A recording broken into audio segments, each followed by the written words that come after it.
when I'm struggling, and when I was struggling on the underwater film, the only person I was going to call was Scott. This geezer knows what he's talking about. Yeah, so everything you hear in the next 3/4 of an hour, take in and use, because it obviously works. I'm not so sure, but I appreciate that. You're a family man. You're definitely one of those limited time anglers, which I think is why you're respected so much in this building. What are you doing on a lake that size? Some people would look at that and think, I don't know where to start. The thing with Scott is, I think he's one of the most observant anglers you'll watch on a lake. He's always watching the water.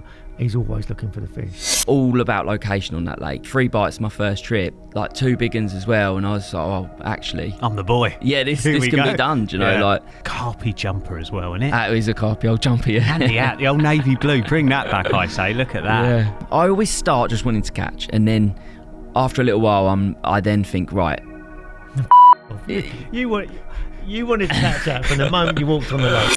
Just felt like something was wrong, and like they were all over me, and I've looked and the bobbin's right up to the top. Like, this has never happened to me before in fishing. Thinking Tackle Podcast. Right, we are going to get going for the second time because of me, because I've messed something up at the beginning. So welcome everybody once again to the Thinking Tackle Uncut podcast. Now, for those that are listening, we have got a special guest in the studio today because we've got no dovey or spooner. Thank the Lord. It's lovely to not have them, Damo, isn't it? No, well, actually, now that you've fucked it out once, I'd actually like them to come back. Get me gone. Yeah. But I've just literally started. For those that don't know, we've just literally started it for about 4 minutes, and I totally forgot something at the beginning, so we've had to restart it. So it's on me. But hopefully, Kev will seamlessly make this look like this is a professional start. We've got Scott Sweetman in today in replacement of Dovey and Spooner. Now, Scott's been talked about a few times on this podcast. Exceptional big fish angler. Damo's always singing his praises, so we thought it'd be a great chance to get him in as a guest while the lads weren't here. Don't let me down. But the lads are going to be back next time, and they're catching some really special carp currently over in Gigantica, so it's going to be a really good podcast, the next one. Now, before we get into it with Scott, we've got loads to talk about. We are just going to touch on a few extra things. First of all, we've had the sad hearing of a couple of losses in the carp fishing world in the last week, 10 days, and that's the passing of both John McAllister and a friend of Damo's, Rob Smith. Sad old week. Yeah, sad week. John was a proper character, wasn't he? We sorted him out with a bit of kit now and then, and I think in the last few years John sort of took a bit of a backseat to carp fishing, but he was a carp catcher extraordinaire, that's for sure. Wherever he went, he was ultra successful, caught some of the best carp in the land, and he was taken too young, in a motorcycle. You certainly knew when he was in the room, didn't you? He did, he's one of them characters. He's one of them, yeah. He's a right old chap. But and then we've got Rob Smith, Dovey and me. We met him down at Coleman's Reservoir a long time ago, and Rob was a larger-than-life character. He was a proper gentleman and a proper family man, and he will be really missed in Essex. I know there's loads of people knew Rob. He's a proper loss to his family and his granddaughters, and our hearts go out to them. Yeah, rest in peace, and like I say, thoughts and prayers out to all their families. Really sad, that is. Yeah, really sad. Well, let's get on to something a little bit more cheery. That's obviously not very nice at all. So what we're going to get onto is our Spooners 50. Now, it's not letting us down. We have got more again since starting this, Scott. Obviously, I know you listen to the podcast. We've obviously got this Spooners 50 cup that we give away for people that have caught a 50 pounder. We pick one every week. Obviously, the running joke of Spooner still not having a 50 pounder continues, and we are rapidly running out of these mugs. I tell you, there's a lot of 50s getting caught up and down the country. First of all, we've got Paul Campbell, who's actually had a brace of 50s. Grenville again, which is becoming quite a popular venue for this Spooners 50. He had that one there, which is £52.7, as you can see. Typical sort of Grenville mirror that, Damo, isn't it? Yeah. Real nice fish. And then he's had a new UK PB of £59, 4 ounces, which is an absolute monster mirror. Look at that. Yeah, huge thing. I actually think he actually said in his email, I think that's the one that Bobby Zamora had at £60. I think that's one of the big ones. He's one of the big ones, yeah. That's out of the what's the swim called? Can't remember. The Lodge. That's out of the Lodge. Oh, is it? Yeah. Yeah. Yeah. Good area that. Yeah, colossal fish that. And then we've got another one as well from Shane Inman, which is a new UK PB again, which is a carp quite a few people probably know of, and that's from Rockford. And that's £55.8. absolute monster. Bit of a history fish, that one. He's an old character, isn't he? I believe that fish is called bobble. Is it? Yeah, monster fish down there in Ringwood. So yeah, they're the two we've got to choose from this week. We've actually got a couple more that haven't come through properly on email, so we'll run those next week. So out of those two, what we're saying, should we give Scott the old casting vote? Yeah, let him do it. Oh. I would say the Rockford one. Yeah. If I'm honest, I think anything that's rare and harder to achieve would, is more worthwhile. Yeah. Equally, them other 50-pounders, like to catch a 50-pounder, I think is a fish of a lifetime in the UK. Not many are going to better that, but them Rockford ones are quite impressive, aren't they? They are, and they're sort of going, aren't they, as well? Yeah. It's one of those lakes that's on the back end of it. It's demanding fishing there as well. Yeah. It really is. Yeah. Oh, well done, Shane. You've got the approval from Mr. Scott Sweetman, and you've won a Spooner's 50 Cup. So well done. You're going to get that out in the post and keep those 50-pounders coming in, because, like I say, we want to give away as many as we can until Spooner catches one. So once again, we'll introduce Scott. For those that don't know Scott, which I'm sure most of you do, he's an exceptional big fish angler, caught so many amazing carp. He's just started to do a little bit more in the media as well, and he's actually just done a feature-length film stroke interview with Typography on one of the carp we're going to talk about. So we're not going to massively go into detail about it, because that'll be one to watch with a lot more images and stuff to look at with you, Scott. So I'm looking forward to seeing that in its entirety. That carp in particular. Let me just say first, right? In my phone, I've got a long time worth of contacts in carp fishing. I sort of know pretty much most of the anglers, a lot of good anglers, right? So when I'm struggling, and when I was struggling on the underwater film, the only person I was going to call was Scott. So he's way there you go. You ain't going to get much better praise than that, are you? Thank you, mate. That there you go. So for the listeners, this geezer knows what he's talking about. Yeah, so everything you hear in the next 3/4 of an hour, take in and use, because it obviously works. I'm not so sure, but I appreciate that. Brilliant. He's very humble. He's very, very humble. And yeah, we all lean on him a little bit here, I think, and get his advice on the sly. But the first fish we're going to talk about, Scott, because it's fair to say that targeting big carp or special carp is your thing. It's what you like to do. Yeah. You're not somebody that just goes fishing for fishing's sake. You're a family man. You're definitely one of those limited time anglers, which I think is why you're respected so much in this building. Is that why Spooner's not so respected? He's fishing all the time. He gets 5 days a week. I think if Scott had 5 nights a week, I think everything would have been caught twice by now. I don't know, mate. But yeah, we're going to talk about the first one we're going to talk about is that fish that's going to feature in that SIP film, which is the king from Pit 2 in the Colne Valley. Real special mirror. That had sorry. All right. When I was started fishing in the Colne Valley, which was about 94, I think, I was fishing over Savay. We were only just born, Scott. Yeah. I saw your date of birth the other day, didn't I? Did actually. And you was 2 years old when I caught my first 20 pounder. That's right, yeah. Anyway, I was fishing over Savay, and the lake you're talking about where the king is, they just put some carp in there, and we'd be fishing along the canal bank, and all you could hear was bite alarms going off over there, all the stockies they were catching, yeah. But over the next few years, that fish, the king, that started having sort of a bit of legendary status. Yeah. There were some really good anglers fishing for that. Yeah. It was one that was talked about when I first fished Harefield, the boys' Harefield, and straight away someone said to me there's a big one in Pit 2, like 50-pounder. I don't think it ever quite was. It might have got there, but I thought Plum Bloke, the geezer who caught the tall ball guy, he caught Mary at British Record. Didn't he have it at 50 pounds? Kev, yeah. Might have done, yeah. And Steve Alcott caught it, didn't he? Yeah, Steve did, yeah. Yeah, it's one of those fish, like, I think people did know, but didn't at the same time, or weren't necessarily willing. He's a cracking carp, isn't it? Yeah, mate, yeah. In a big old pond. Yeah. And one that got ignored, like, by most. There's other real popular lakes around that area, and it seemed like they drive past them to fish Pit 3, Pit 4, etc.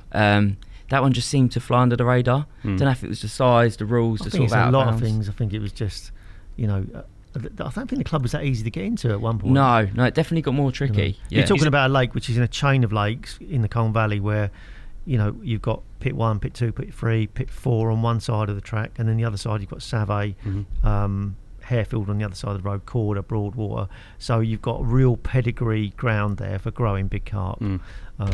and that lake, it's a sailing lake, comes with loads of problems, doesn't it? Yeah. I think that the boats put people off as well, Yeah. don't they? Is that what made you choose that, like you just touched on there, the fact that it was a little bit under the radar, a little bit not talked about as much, whereas the other lakes around it were getting a bit of a buzz about them? Is that what made you think I about... think the other lakes had a good general stock, whereas I really like you know me now, I like the idea of fishing for one in particular, and that stood out head and shoulders above all of the fish in that area. The others were probably all round better lakes, I would say, like if you were just fishing for the stock, more big fish, but that one had that carp in, and I think that's what drew me. And what are we talking about size-wise versus how many carp in it, just so people got a bit of an idea?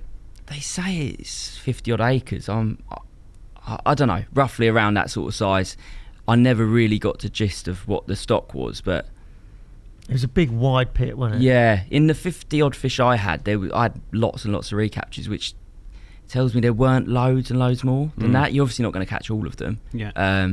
But I wouldn't have said there was a lot more. Do you know what I mean? I would have sort of estimated 80 to 100 maybe. I don't really know. Push, but yeah. So what's your opening sort of gambit, if you like, on something like that? You've chosen the lake you're going to fish. You know you're not going to have loads of time.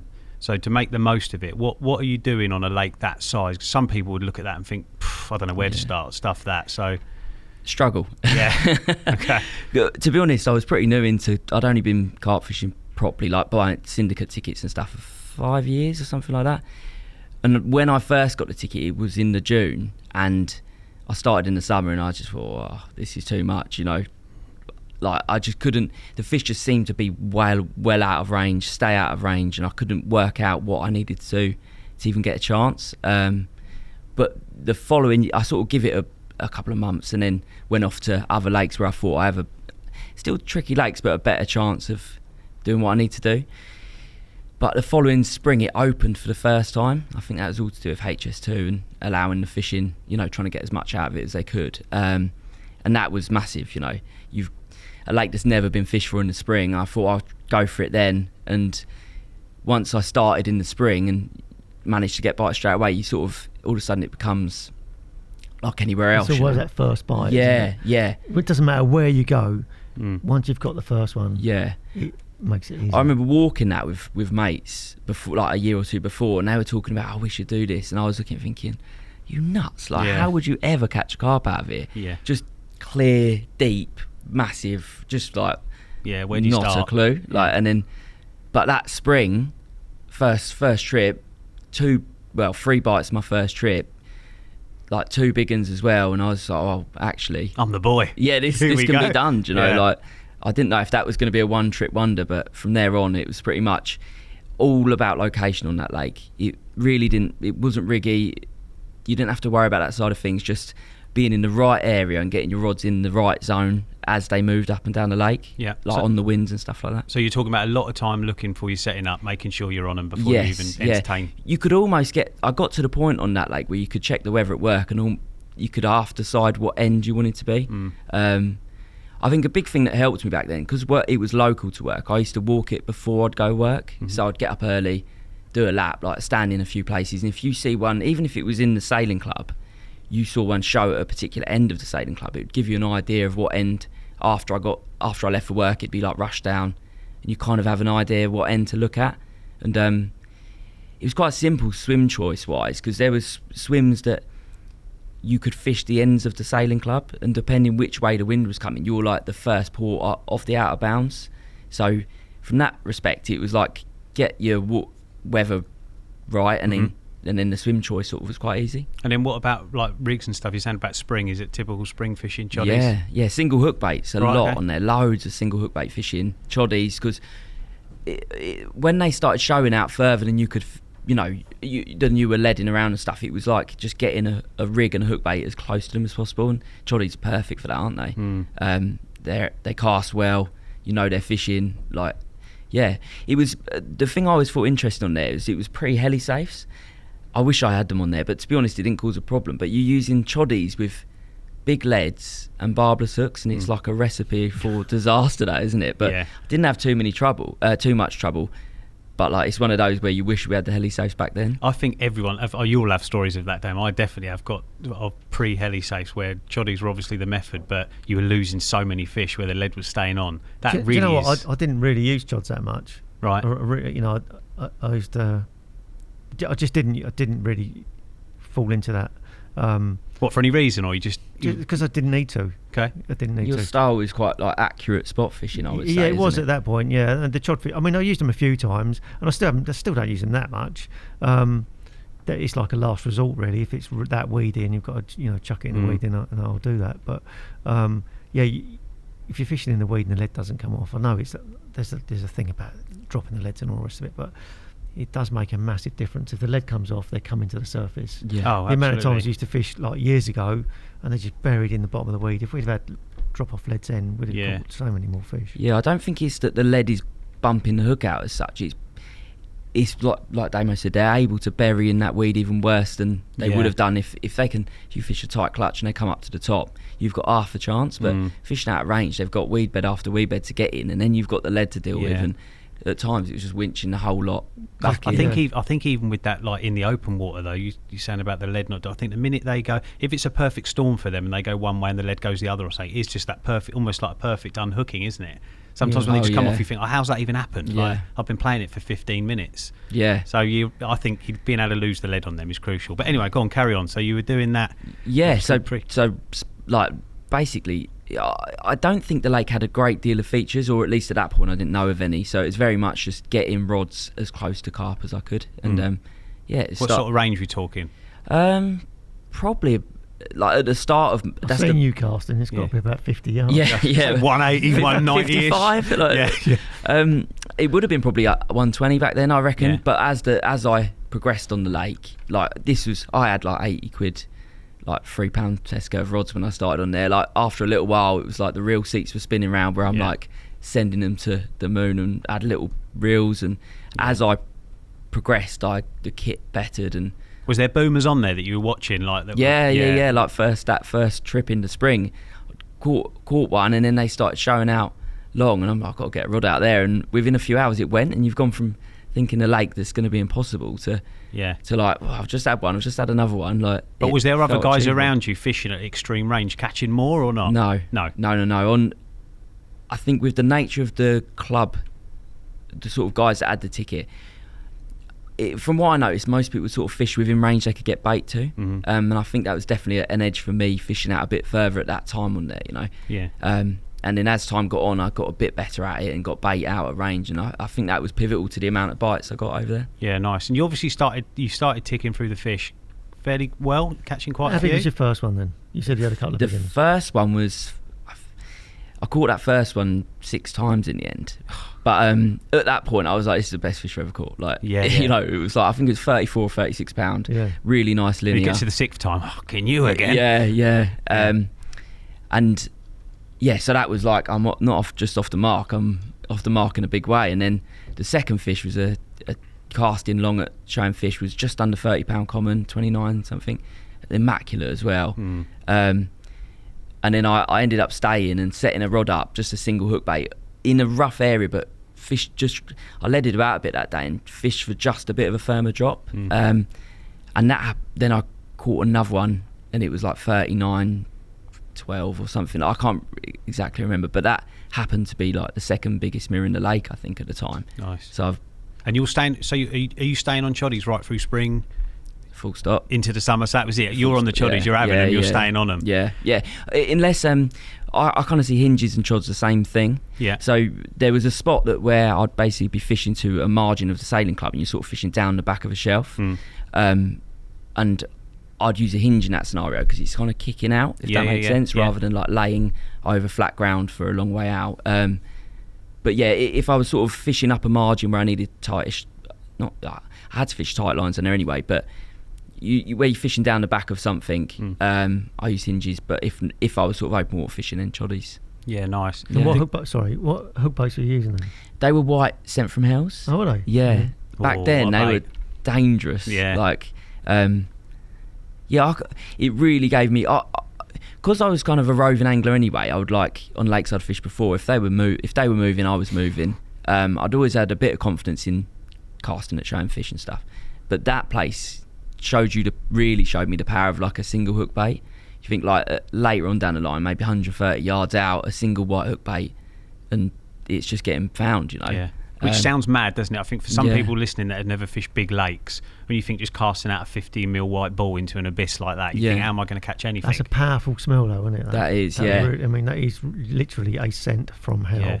It stinks, doesn't it? It's one of those ones. Do you get a little liquid thing with it as well? And the minute you get out on anything, it's game over, isn't it? Do you remember the postman? They were all moaning about delivering them at one point. Like I think they had to wrap them up differently. Yeah. Like they were so potent. It didn't matter how you wrapped them up, did it? It just came through. No, absolutely stunk. Yeah, it was horrible. horrible. On your rod bag, on your rods, your house would smell. Stink of it. I think we've got a few of these. If you've got a few of these carp, we'll just get John to whack them up, because I think we might have a couple of the carp that you've been catching along the way. But before we look at them, obviously, so you're ticking through them. You're obviously the whole time though. When does your tunnel vision go over to wanting to catch that particular carp? I think you get quite a way through, really. Like you just think it's going to come along. Yeah. Well, sorry, you're surprised you're even catching, and then you think, oh, I'm catching quite a few here. Like when it's been caught in the past, I think it was genuinely a really like tricky lake. Like not many fish would get caught a year, from what I understood. But that was when there was no spring opening. So, but it would get caught, that fish, like say once a year. Normally early, or don't really know. I just knew it would get caught. Like I wasn't in any sort of loop back then to know. I suppose social media wasn't quite what it was back then. No, either. And you know, I didn't know loads of different anglers like that. They weren't all massive, but the quality of them. Yeah, we're just looking, for those that are listening now. We're just looking at a really, really lovely mirror. Yeah, that's a proper Colne Valley carp. Yeah, they are. Yeah, big overslung mouth. Yeah. Beautiful carp. It's a carpy jumper as well, isn't it? That is a carpy old jumper. Yeah, handy out the old navy blue. Bring that back, I say. Look at that. Yeah, looks great. So you're going from. So obviously you're thinking it's just going to come along, but obviously at some point the realization is this ain't going to come along. I'm catching multiple recaptures now. Yeah, and you think I'm going to have to make a bit of a change here from the choddies. So what happened? Yeah, down the line. Obviously, I don't want to give too much away because we've just done this for SIP, and you know they've spent the time. Oh, that's that first. I think it was 34 or 36. The one I've ended up having 6 times. That's an incredible carp. Yeah, like that's what I mean. When I first caught that, I was like, "This is the best fish ever." And then once you catch it a few more times, within like not long, his mouth's bigger than its tail. Look at it. That is unbelievable. Everything about it's round, isn't it? Yeah. It's a really lovely carp, that one. But yeah, sorry, I don't want to give too much away, obviously with the SIP film and stuff. But I ended up needing to make a tactical change. I just felt like I was getting recaptures. I was catching probably more than my fair share to be warranting a chance of catching that fish. And what I noticed, it was the guys that are catching it. It was more of a. I think that fish stayed closer, like not out of the ranges. Maybe it was out there of the rest of them, but I think if any of them were closer, it was probably that one. I reckon it knew. Big old margin dweller. It knew where the bait was going. You know, you think. Angler's bait on that lake was probably only ever really going at short range, and I think that in the end become pivotal. I started targeting specific obvious areas at short range, and before long that made the difference, thankfully. Yeah, nice. And then what rig change wise, what did you go with? It was 20mm bottom bait. A 20mm bottom bait. Yeah, on like a like a coated braid, like a flipper rig with the hair trapped around the barb. Over bait, yeah. It was quite mad, really. But I've noticed that on a lot of lakes now. Like, I predominantly probably pop up fish a lot, and it was a few lakes before that where I'd fished Rodney Meadow, and I caught a good chunk of the stock fishing pop ups. But then I'd caught the big one out of there 3 times, all on a bottom bait, and I'd only caught like 90% on pop ups, and then it happened again on pit 2. We're just looking at it now. So what's that? A coated braid? Yeah, it was coated braid. I think it was that camo back then. It was either camo or N-Trap soft. It's got a little bit soft focus on the back of that. Is that a real long piece of shrink tube? Yeah, a long bit of shrink tube, wide gape, always a wide gape. Yeah. 20mm bottom bait and little.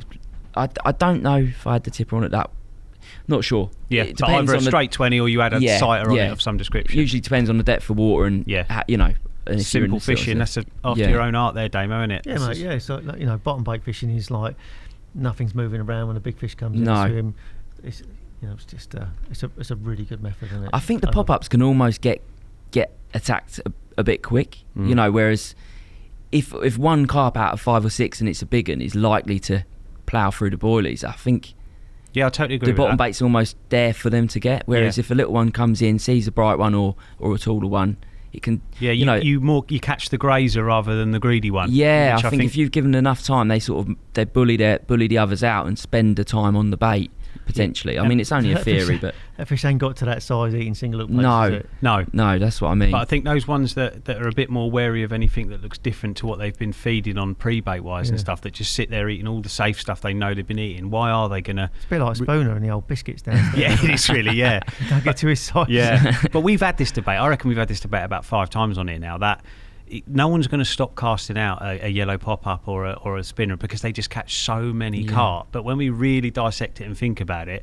and like that logical chat we've just had then, it makes sense just to match what you're putting out. I do think it depends where you're fishing. It does, and I think it also depends on your level of experience and what you've experienced before, because you get to a point where your brain is telling you that this isn't working. Like I've been in situations where I've caught a lot of carp and I haven't caught the big one, or haven't caught the one that I want to catch, and you just think, I need to make a big change. It's either it's not in the swim, it's not in this area, and it's somewhere else.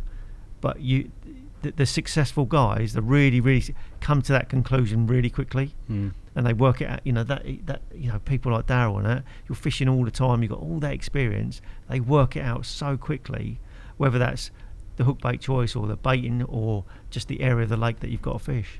I think that's where we're so blessed in this building, where we've obviously got, like yourselves, such great knowledge of experience of situations, things that happen. I think it definitely makes a difference. You've got those people to lean on and ask advice about. Like, say, the real special anglers work it out themselves, don't they, quite quick, and make it happen. But the guys maybe that aren't quite so gifted obviously rely on getting that information passed on, and you change little things. I've done it in the past. Someone might say something here and I'll go and try it, and boom, it just works straight away. Why didn't I even think of that? It's hard sometimes because you have got to be willing to sacrifice bites. Like on Pit 2, I was getting so many bites fishing out long, and there was so many great carp, but I just didn't think it was going to come like that. So you have to draw a line and go, I'm giving up a lot of great fish and chances, but this is how I feel I'm going to get it done. I think you can stay, like Damo said, you can stay places forever really if you just keep going through.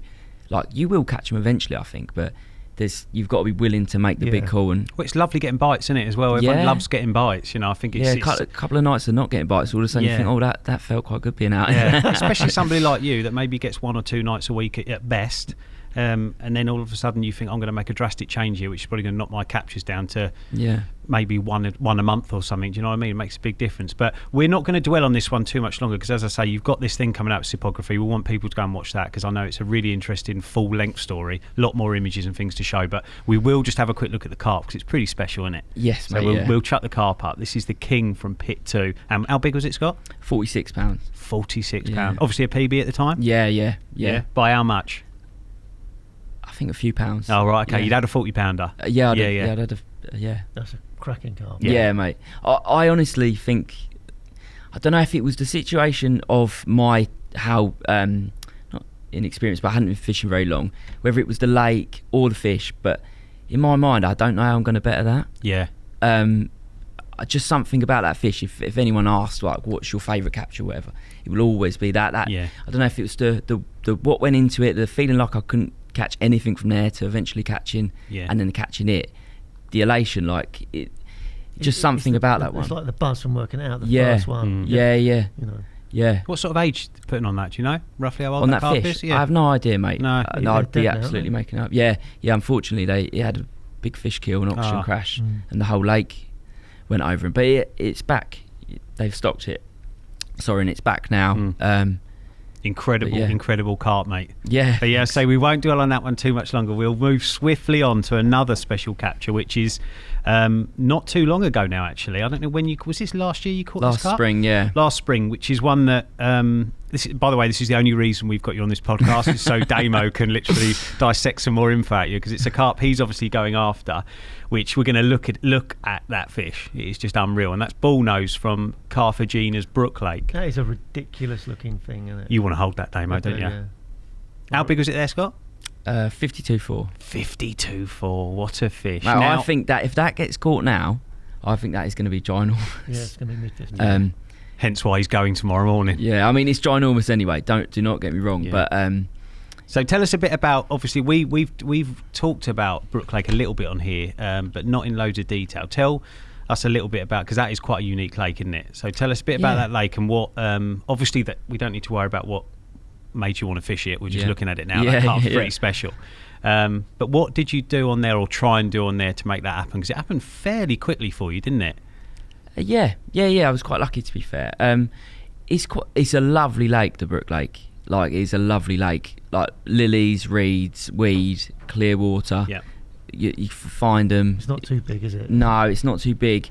When you see the lake, you're almost in disbelief that that's swimming around in there. Yeah. Because there is plenty of other fish as well, and yeah, it's quite unique like that. There's normally, if you get a big one like that in a lake, there's not much else to go for, but that lake's got a really good stock of carp, and that, so it is a lovely lake. But That's got a massive head, hasn't it? it's huge. It is huge. Was this? Did you have in mind, taking that into account, the stock and stuff? Did you have sort of, I'm going to have a lovely time on here and catch a load of nice carp, and if it comes along, great? Or was you thinking, I just want to catch that and go? I always start just wanting to catch, and then after a little while, I then think, right, Fuck off. You wanted to catch that from the moment you walked on the lake. First night, first bite would have done you, wouldn't it? Lovely. Yeah. 100%. Like, maybe once you get a few bites under your hat, you start concentrating. You don't want to run before you can walk. I always think, like, I don't want to think, I'm just gonna. I don't even know where I'm getting bites from to sacrifice bites to fish for that one. But I just started fishing it how I would, and then that fish had a lot of form for a certain side of the lake. And it had done bites the other side, and the pressure of anglers had increased over the sort of few years, so I wasn't certain that would be a given. But to be honest, actually, that didn't really matter in the end. I just focused. I saw it a couple of times in short one, sort of early spring, and then I just focused on that. The minute I got a nugget to go with, I think he's underplaying it. The thing with Scott is, I think he's one of the most observant anglers you'll watch on a lake. He's always watching the water. He's always looking for the fish. If you find the fish, you can catch them. And I think, for your observation, you caught that fish, didn't you? I would say so. You worked out pretty quick once you'd started seeing it. Yeah. Just put us in a picture of how short you're seeing this in close in, Scott. Obviously, that is a monster fish. So how close? Feet from you. Yeah. There was one. I found it in this margin. I lowered it, but they'd started murked up the bottom where they were feeding there. It was like the sun was right in my face. It was like late evening, but they obviously they were getting the sun, and they were along these reeds. And I lowered a hinge down it because I couldn't see the bottom. But like, watched that feed in and around it, thinking any minute this is going, and it didn't. And I kicked myself afterwards, because that would have been. It was great to catch it anyway. That would have been unbelievable. I hadn't even got my kit off the barrow. It was like a rod off, load it in the edge. But once I saw it there, I was hell bent on, that's the bit of information I needed. It went up and down that margin. There was other pieces from other people that I'd heard about as well that led me to believe that margin was a good shout. I remember being down with Benny Allen, and he said when young Toby had it, but basically had a bite when I was with Ben, and it kited down to the left, and we were getting a bit worried, because he was like, this is exactly what Bully done with Toby, right? And I was thinking, and then someone else had said the same from the jetty, that it bombed straight down for this margin, because there's like a willow in the corner, and I thought, well, obviously likes it down there. Then I'd seen it down there, and at that point, then there's no going back. I'm fully focused, one rod down the edge, like that is. If I'm going to catch it, that's where I'm going to catch it from. And are you baiting and in between, or? I managed to bait once on that lake, or twice, sorry, but they were both. Once I'd seen it there, the lake went really quiet because it got caught a few weeks before I caught it. So I think everyone pulled off thinking that was it done. But sort of again in my mind, I thought, well, it's obviously on the munch. It's still a way away from spawning. There's always a good chance of big ones for a sort of rebound capture, and I sort of fished this spot, caught a few good ones, like a nice 36-pound one called wood grain, another 30-pounder. So I was getting a few good ones down there, and I thought, well, I've seen it down here, I've concentrated down here, this is where I need to focus on. And sorry, where had it been caught from then? It'd been caught from the opposite side. Well, that's good in a way, isn't it? Yeah, believe it or not. Well, that was the thing. It made me question what I was doing, because I was like, no, this is where I'm going to have it. And then it got caught the other side, and I thought, I just got that completely wrong. But all that did was think, well, actually, now I stay here more than ever, because It's going to come and sulk here, I'm here, ready. Yeah. I think it 100% was there, and it's obviously only a small lake. It made its way through the reeds, because the reeds sort of split the lake up, and the guy had it, great angling, the guy had it the other side, you know. But then it gave me even more faith to stick with it, and the lake went so quiet that I was able to put a bit of bait up before I left. Yeah, nice. Just in short. But And what are you putting out? Just hemp and boilies. Hemp and boilies, right. Yeah, hemp boilies and tigers, sorry. Yeah, but out Damo. he knows, don't you worry about that. Yeah. It's in the van. Yeah, it's in the van. Yeah. Yeah, but because it was like a set of circumstances that needed to happen for that to happen. If the lake hadn't gone quiet, I probably wouldn't have been able to get the bait in, because you can't do it when people are fishing, you know. But the good thing with that swim is it's got a lot of water. So I'm not saying nobody fished left, but left and short, I felt like even if I was getting a bit of bait in there, I wasn't really affecting anyone else that might drop in that swim. But the lake, like I say, it completely died off. People pulled off, and then gave me the opportunity to catch a few of the others, get a bit of bait in. Got back for another trip, but sacrificed. They weren't up there that trip, but I sacrificed it and went in there to get a bit of bait in, back in again, and then that led up to the full moon the week after, and obviously I'm racing round to that swim, and the lake was quite busy. Yeah. And it had been getting seen in that week, and one of the things with that fish, if it's getting seen by anglers, like visually in the edge, there's a good chance it's getting caught. It doesn't often get seen for a big fish in a little lake. You can't find it. Like, I only saw it those couple of times, and it got caught not long afterwards. And then, it did. The guys started to see it again, and I was thinking, it's 100% on. It was a year to the day since it had been caught on the last full moon. So I'm like racing around. Are to you that getting corner. left alone at all, like your little area, or is it not like that? No, nobody really knew to leave me alone. No one was there. Like, we're talking like one overnighter. No one was there. Got a bit of bait in. Did a Saturday. Got a bit of bait in again, but no one would know I was even really concentrating on it. But I got down. The lake was quite busy, but that was free, and I've raced right round there. It was quite a funny story in the end, but I put my rod down there, like dropped it. Basically, I'm lowering it in, walking the rod back, and just felt like something was wrong, and like they were all over me, and I should have had a bite, and I didn't. Can you visually see these fish feeding on the spot? No, but they're showing, like, I did a film with the Mindset film with this, and there's video of it, like they're showing all around the area, and when you've prepped a spot and you've got a rig load on it, it's usually going to go pretty quick, I'd say.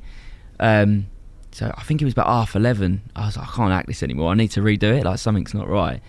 Didn't change a rig or anything, just I had a tiger on, but something in the back of my mind, I'd sort of decided that like a garlic hook bait would be a good. Basically, Jerry fed the lake with a bait with garlic in to help the fish with the Argulus. So from the outset, I sort of had that in my mind. And when I redid the rod, I was just going to reposition it. I thought it must not be sitting right. I changed it to a garlic hook bait. But what happened was, I woke up like in the early hours, and I must not have turned the alarm back on. And I've looked, and the bobbin's right up to the top. Like, this has never happened to me before in fishing. And I've wound in, and it's out in the lake, and just wound in a load of silkweed and stuff. And I'm like, no, you missed an opportunity. Like, I was going down there thinking it was on. Like Damo, I've heard Damo talk about it a lot, where you get those weird feelings that you think it might happen. Can't describe why they come or how, but that was happening, and then I thought the opportunity had been completely done.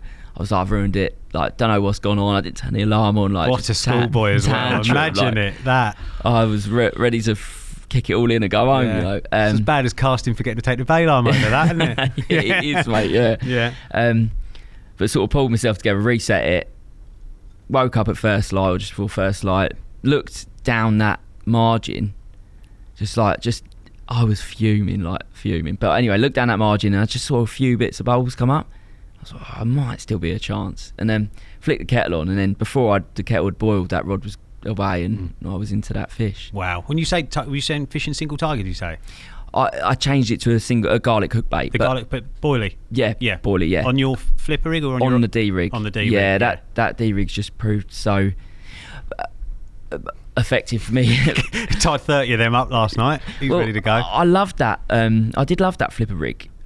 There was a point where I just really wanted to fish like a wafter. You know, when I felt like that's a heavy bottom bait rig. I had a pop-up rig, I had a heavy bottom bait rig, and what I didn't have is something if I wanted to fish like a wafter. So you're getting a possibility of a reset potentially if you get spat out or tench or anything like that.